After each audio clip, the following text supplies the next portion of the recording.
Tidak ada yang sanggup menjawab pertanyaan saya. Yang sanggup menjawab pertanyaan saya itu hanya Islam.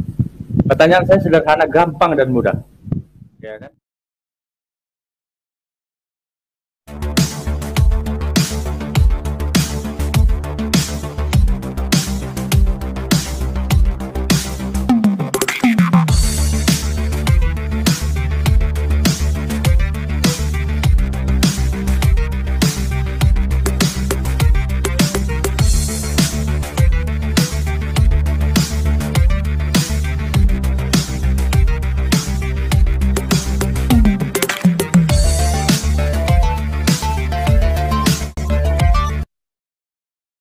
Apa kabar para sahabat? Jumpa lagi di channel kita ini. Semoga memberkati. Video bahasan kita kali ini hanya Islam yang bisa menjawab. Kalau saya berakhir pada pada sebuah pertanyaan besar, dan pertanyaan itu tidak ada yang bisa jawab, sehingga dan pertanyaan saya itu hanya bisa terjawab oleh umat Islam. Dan beberapa orang saya datangi, termasuk pendeta dan lain-lain sebagainya, bahkan beberapa agama, tidak ada yang sanggup menjawab pertanyaan saya. Yang sanggup menjawab pertanyaan saya itu hanya Islam. Sebelum video dilanjut, yang belum subscribe silahkan subscribe, share sebanyak-banyaknya kepada rekan-rekan Anda, dan jangan lupa, diklik tombol loncengnya, supaya setiap upload video baru Anda dapat notifikasinya. Pertanyaan saya sederhana, gampang dan mudah. Ya kan? Saya tanya, saya bilang, dari Nabi Adam sampai mungkin ke Nabi terakhir gitu ya, sebutkan satu saja mereka yang menuhankan selain Allah atau menuhankan Yesus. Tidak ada yang bisa jawab. Adapun jawaban, oh ini itu.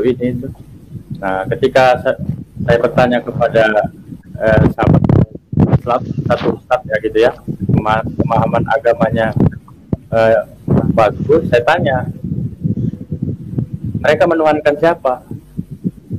Tidak sampai seberapa menit saya selesai bicara, dia jawab, menuhankan Allah. Gitu. Saya cari semua di dalam kita benar, gitu loh. Dan semua berapa saya tanya, ya, jawaban mereka sama. Islam, ya udah, tidak ada pilihan bagi saya lagi selain bersyahadat. Allah. Kalau Itulah tadi, pertanyaan Ariesto yang tidak terjawab kecuali oleh Islam. Pertanyaannya, benarkah begitu?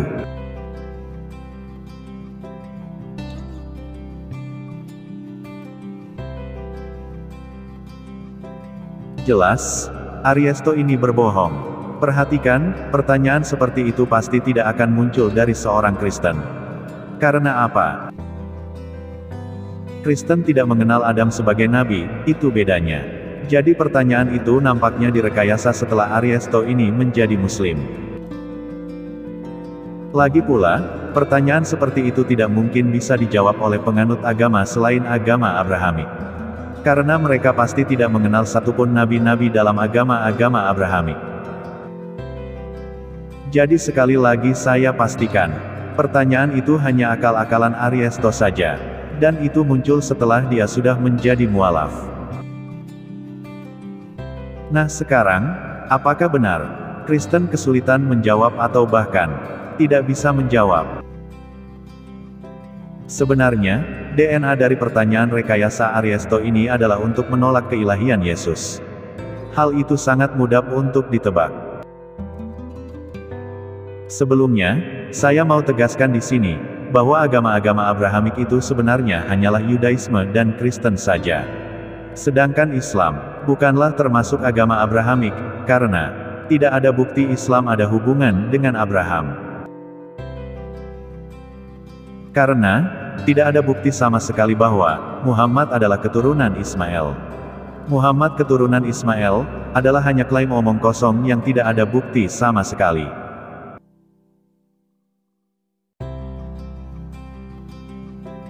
Kita kembali ke pertanyaan Ariesto.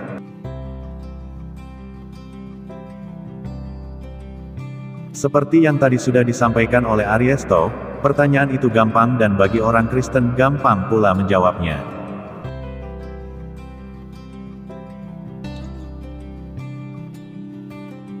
Jawaban orang Kristen atas pertanyaan itu adalah, semua nabi hanya menyembah Tuhan Israel, yaitu Yahweh. Sejak dari Henoh sampai dengan Yohanes Pembaptis.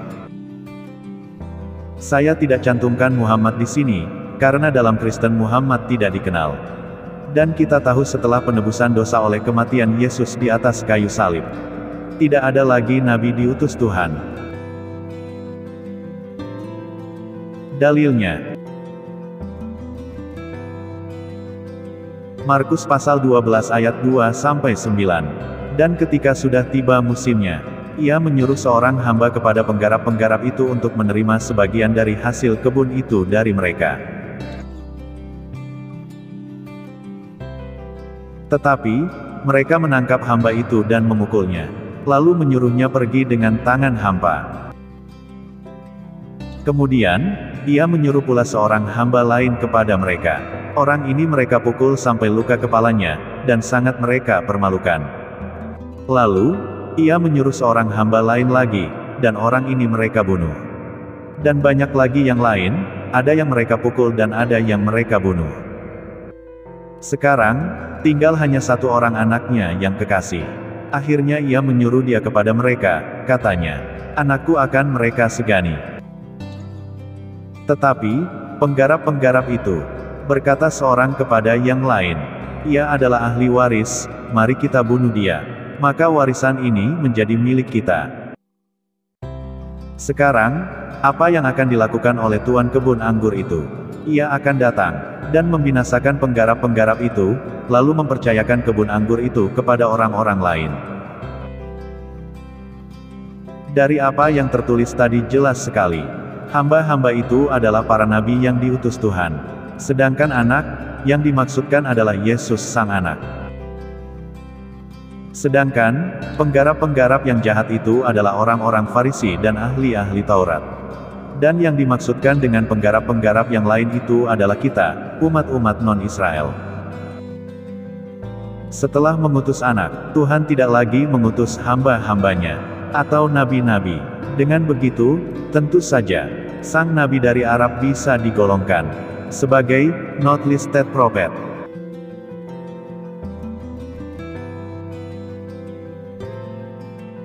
Kita lihat dalil yang berikut. Markus pasal 15 ayat 37-38. Lalu, berserulah Yesus dengan suara nyaring, dan menyerahkan nyawanya. Ketika itu tabir bait suci terbelah dua, dari atas sampai ke bawah. Di situ dikisahkan, ketika Yesus mati di kayu salib, seketika tabir ruang maha suci di dalam bait suci terbelah dua, dari atas sampai ke bawah. Apakah maknanya, Tuhan telah menerima kembali umatnya? Dengan Yesus sebagai penebus dosa, Tuhan berkenan kembali berinteraksi dengan umatnya secara langsung, tanpa melalui pengantara, yaitu nabi-nabi dan imam-imam. Otomatis, tidak ada lagi nabi Tuhan setelah kematian Yesus. Jadi nabi-nabi yang muncul setelah itu, bukanlah nabi Tuhan, diantaranya Muhammad dan rekannya dari USA Joseph Smith.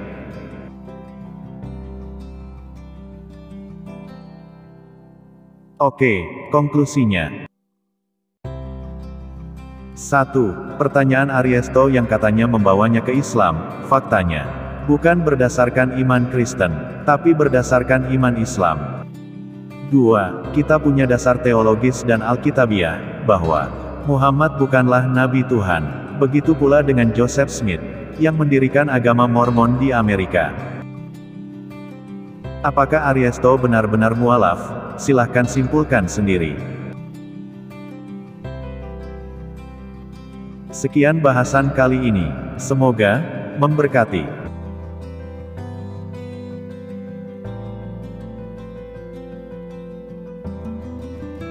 Mualaf, memang lucu.